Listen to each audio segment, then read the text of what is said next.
कर्म का फल जरूर मिलेगा।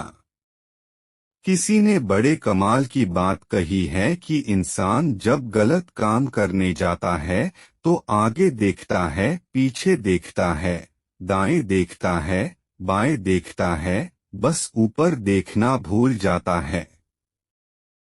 दोस्तों, मैं सुनाने जा रहा हूँ यह एक छोटी सी कहानी। यह कहानी एक महात्मा जी की है जो अपने शिष्य के साथ भ्रमण पर निकले हुए थे। वे एक गांव से दूसरे गांव जाते, एक शहर से दूसरे शहर जाते थे। यही उनका रूटीन था। एक बार वे भ्रमण पर निकले हुए थे, जहां रुक जाते थे, शाम में वहां प्रवचन करते थे। महात्मा जी ज्यादा बात नहीं करते थे, उन्हें शांत रहना पसंद था। उनका जो शिष्य था उसको दुनियादारी की बातों में बड़ा इंटरेस्ट था। दूसरे की जिंदगी में ताका झांकी करने में यकीन रखता था। लोगों से ज्यादा बात करना उसे पसंद था। महात्मा जी को ये सब पसंद नहीं था। वो ज्यादा किसी के जीवन में ताका झांकी करते नहीं थे। अपना काम से काम रखते थे, अपने रास्ते पर चलते थे। एक सुबह निकले हुए थे भ्रमण पर, वहीं उनकी यात्रा चल रही थी। एक नदी के किनारे से जा रहे थे तो उन्होंने देखा कि एक मछुआरा जो था वो मछली पकड़ रहा था। गुरुजी तो अपना चुपचाप, महात्मा जी तो निकल गए। शिष्य से रहा नहीं गया, हो गया दौड़ करके मछुआरे के पास और उसको जाकर के अहिंसा का उपदेश देना शुरू किया कि तुम्हें हिंसा नहीं करनी चाहिए, काम करो, ये है वो है, बहुत से समझाया। मछुआरे ने शुरू में रिएक्ट नहीं किया, शुरू में ज्यादा बोला नहीं, लेकिन जब वह शिष्य बोले ही जा रहा था, ज्ञान पर ज्ञान दिया जा रहा था, तो मछुआरा जो था वो गुस्सा हो गया। दोनों के बीच में बहस होना शुरू हो गई। मछुआरे ने कहा, मेरा काम है, मुझे अपना काम करने दो, तुम कौन होते हो बीच में बोलने वाले। धीरे धीरे बहस बढ़ती गई और झगड़ा शुरू हो गया। महात्मा जी ने पीछे पलट करके देखा, उन्हें उनकी आदत मालूम थी। दौड़ करके आए शिष्य का हाथ पकड़ा, उसे खींचकर वहां से ले गए। उसको समझाने लगी कि तुम क्यों उलझते हो लोगों से। शिष्य ने कहा, देखा नहीं आपने गुरुजी, वह गलत काम कर रहा है।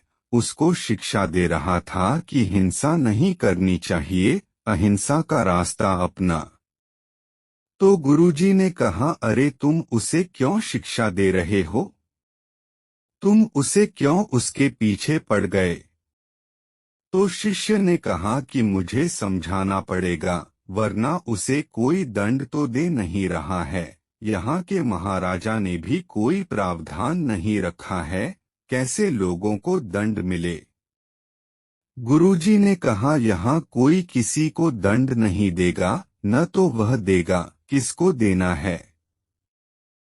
तुम्हें दंड देने की जरूरत नहीं है, तुम्हें ज्यादा सोचने की जरूरत नहीं है। शिष्य ने कहा, उसे कौन दंड देगा। गुरुजी ने कहा, बस समय आने पर वह अपना फैसला सुना देता है। हमें इस पचड़े में पड़ने की जरूरत नहीं है, हमें झगड़ा करने की जरूरत नहीं है। शिशु चुप हो गया। गुरुजी ने समझाई थी बात, ज्यादा बोला नहीं। इस बात को 2 साल बीत गए। कमाल हुआ कि उसी रास्ते से वापस जा रहे थे। वहीं सुबह का समय था, नदी के किनारे दृश्य बदला हुआ था। अब वो शिष्य देखता है कि वहां एक सांप जो है अपनी जान बचाने के लिए तड़प रहा है और चींटियां उसे नोच करके खा रही है। शिष्य से यह भी देख करके रहा नहीं गया और दौड़ के गया सांप को बचाने के लिए। गुरुजी ने फिर से हाथ पकड़ लिया, बोले नहीं, जो हो रहा है होने दो। शिष्य ने कहा, गजब करते हो आप, कोई हिंसा कर रहा है, रोक रहा हूँ तो मना कर रहे हो, किसी की जान बचा रहा हूँ तो मना कर रहे हो। गुरुजी ने कहा, मैंने कहा था ना, वो अपना फैसला सुनाता है, उसे अपना फैसला सुनाने दो। तुम्हें याद है, आज से 2 साल पहले यहीं से हम निकले थे। यह जो सांप है, मछुआरा था, मछलियां पकड़ रहा था। वो मछलियां चींटियां बन चुकी है।